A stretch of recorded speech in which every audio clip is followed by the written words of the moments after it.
Number 8. Press the inside of your wrist and cough 3 times hard.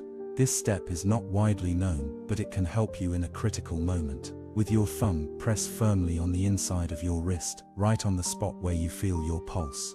At the same time, cough forcefully 3 times in a row. How does this work? Coughing generates pressure inside the chest, which stimulates blood flow, and pressing on the pulse point helps regulate the heart's rhythm. It is not a substitute for medical attention, but it is a tool to keep you stable for a few more minutes. And those minutes can be the difference between living or not.